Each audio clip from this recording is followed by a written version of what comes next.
Hello, sunshine. Welcome to Thursday, or as we like to say, Happy Friday Eve. We are here in beautiful Miami ahead of a big Formula One race this weekend, when drivers like the legend Lewis Hamilton will be going flying down the track more than him in the field. Next, let's get the show on the road and do it with you. I'm Cold War. This is CNN10, the best 10 minutes in news.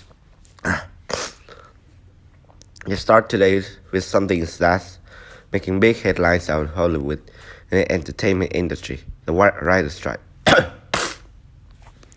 More than 11,000 members of Writers Guild of America went on strike for the first time in more than 15 years. It's a move bringing up production of many television shows to a standing halt, and it could even possibly delay the start of new seasons of other shows later this year. Riot says they are not being paid by studios fairly in streaming era.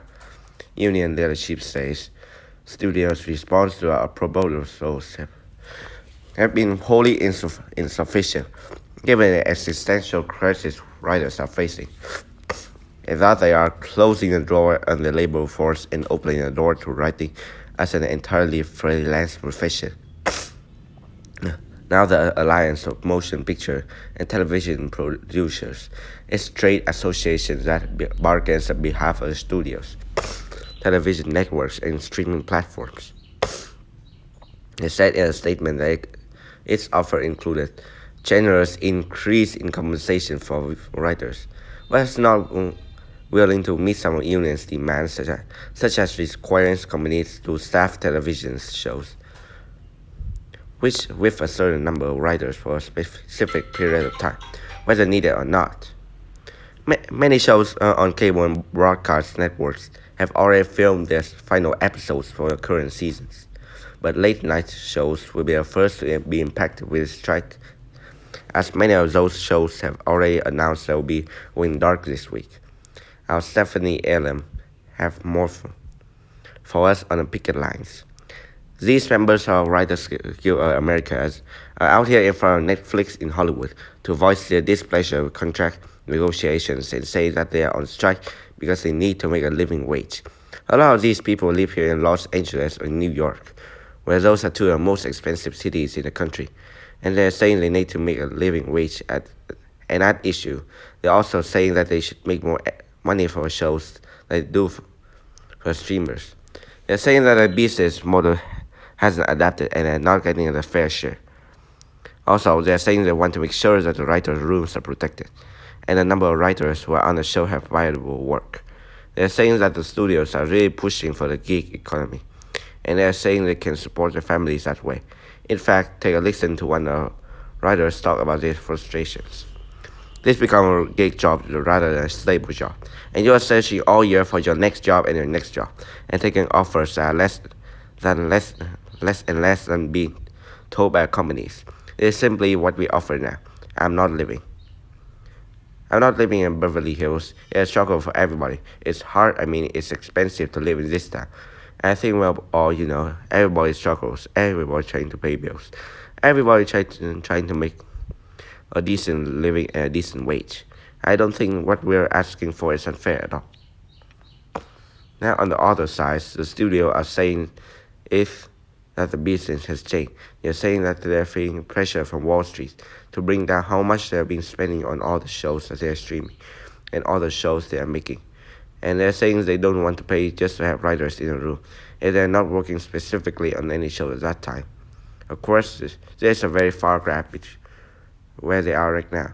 The last time we saw a strike, it was 15 years ago, and last for 100 days. And as we had estimated, costing some $2 billion or so. Right now, where they are, they're not even sure that if they're even close to getting into a deal. I'm told by a chief negotiator for WGA. But as far as the people who watch the shows, the people who consume the shows, it's impacting already. Because we've seen the late night talk shows already go to black. They're saying they will be black as long as this strike is happening. So that means Stephen Colbert. That means that daily shows and Saturday Night Live, all dark for now. As far as TV shows and movies, A lot of those are already pre-produced and already in the can. If this drags on for a long time, and some of favorite shows people like to watch could be impacted, you might see seasons delay. All that is down the line. But for now, this is what the Writers Guild of America says they need to do to get their fair share of pay. Stephanie Elam, CNN, Hollywood. 10-second trivia. In 1955, mathematician John McCarthy coined what term? Artificial intelligence, virtual reality, metaverse, or 3D printing. AI had a number. AI had a number of early contributors to the concept, but McCarthy is credited with coming up with the name. The advancement of AI technology has been so swift that many of us can look at something today and question, is that real or not? Especially when it comes to photos, videos, text, and music, to name a few. Well, Geoffrey Hinton, also known as the godfather of AI, decided he had to blow the whistle on this technology he helped develop. He made headlines on leaving his role at Google last week because he wanted to speak more openly about his growing concern around AI. Hinton said AI had the potential to eliminate jobs and create a world where many will not be able to know what is true anymore. Or Anna Stewart has more in Hinton's warnings. The chorus of critics warning about the risks of AI are going louder, and this particular voice comes from Geoffrey Hinton, a pioneer of a technology. His work on neural networks provided a key foundation for many of AI applications that you see today. Now he has quit his job and has tweeted that he left so that he could talk about the dangers of AI without considering how that impacts Google. Added that Google has acted very responsibly, and for its part, Google says it remains committed to a responsible approach. Hinton says that he is concerned that people would be able to distinguish what's real and what's AI generated or manipulated by the internet. And that includes music, videos, text photos, and we are seeing examples of this a lot. Hinton also expressed concern about the impact AI will have on people's jobs.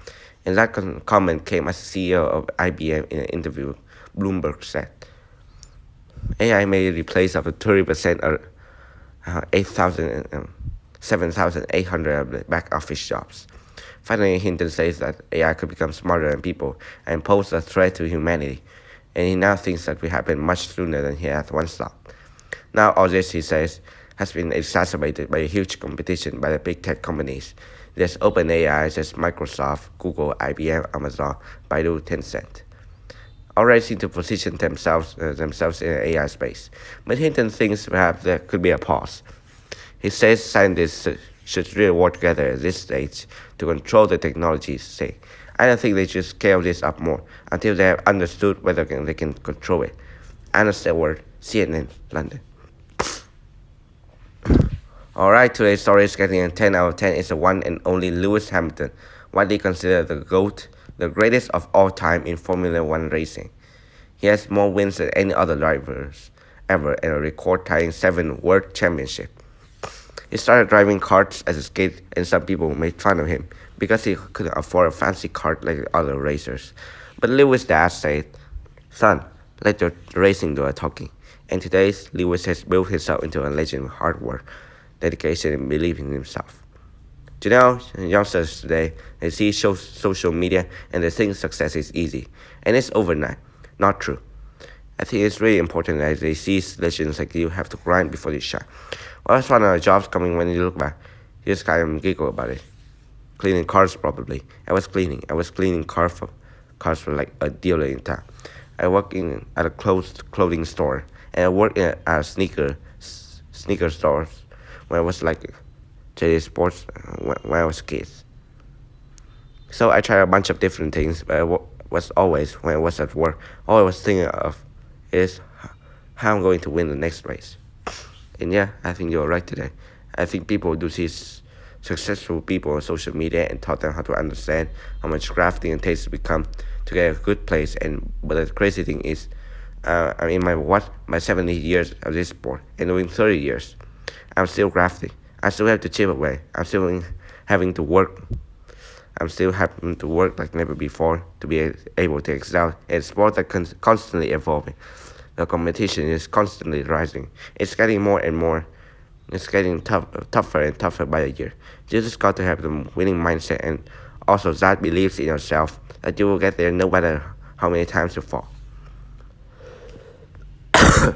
Awesome stuff. You can see Lewis on TV zooming at speeds of up to 200 miles per hour this weekend right here in Miami as he keeps chasing greatness. Hope something in today's show helps you chase the greatness as well. Great potential lies with it. Special shout out is going to Asset School in Honolulu, Hawaii. Aloha in many blessings to you. I'm Koi War and we are CNN10.